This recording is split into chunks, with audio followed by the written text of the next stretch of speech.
Hi hello everyone, good morning সবাইকে। তো আমার একটা নতুন ব্লগে সবাইকে স্বাগত। আজকে আমি সারাদিনে কি করব চলো সবটাই তোমাদের সাথে শেয়ার করি। তো এখানে দেখো আমি বাসন নিয়ে চলে এসেছি। এটা হচ্ছে সকালে সকালে খাওয়ার পর আমি বাসনটা মাজে নিয়ে রেখে দিয়েছিলাম। তো এখন সেটা মেজে নিচ্ছি। তো দেখো এইদিকে আমি বাসন মাজা প্রায় কমপ্লিটের দিকে। তো বাসনটা মেজে আমি সেটাকে ভালো করে ধুয়ে নিলাম জল দিয়ে। ভালো করে ধোয়ার পর আমি সোজা চলে গেছিলাম স্নান করতে। স্নান সেরে এসে দেখো এদিকে আমি ঠাকুরটাকেও মুছে নিচ্ছি।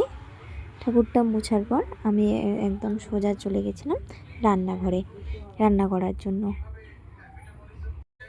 তো দেখো আমি এদিকে রান্না বসাই দিয়েছিলাম, আর ওইদিকে আমি যার সাথে কথা বলছিলাম সেটা হচ্ছে আমার ছোটো দিদি, মানে আমার ছোটো ননদ।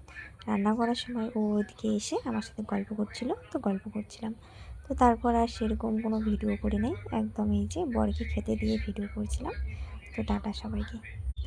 Hi hello everyone, good morning সবাইকে। তো আমার একটা নতুন ব্লগে সবাইকে স্বাগত। আজকে আমি সারাদিনে কি করব চলো সবটাই তোমাদের সাথে শেয়ার করি। তো এখানে দেখো আমি বাসন নিয়ে চলে এসেছি। এটা হচ্ছে সকালে খাওয়ার পর আমি বাসনটা মাজে নিয়ে রেখে দিয়েছিলাম।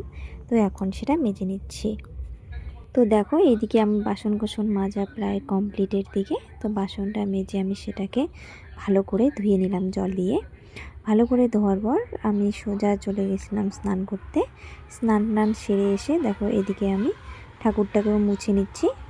ঠাকুরটা মুছার পর আমি একদম সোজা চলে গেছিলাম রান্নাঘরে রান্না করার জন্য। তো দেখো আমি এদিকে রান্না বসাই দিয়েছিলাম, আর ওইদিকে আমি যার সাথে কথা বলছিলাম সেটা হচ্ছে আমার ছোটো দিদি, মানে আমার ছোটো ননদ। রান্না করার সময় ও ওইদিকে এসে আমার সাথে গল্প করছিল, তো গল্প করছিলাম। তো তারপর আর সেরকম কোনো ভিডিও করি নাই, একদম এই যে বরকে খেতে দিয়ে ভিডিও করছিলাম। তো টাটা সবাইকে।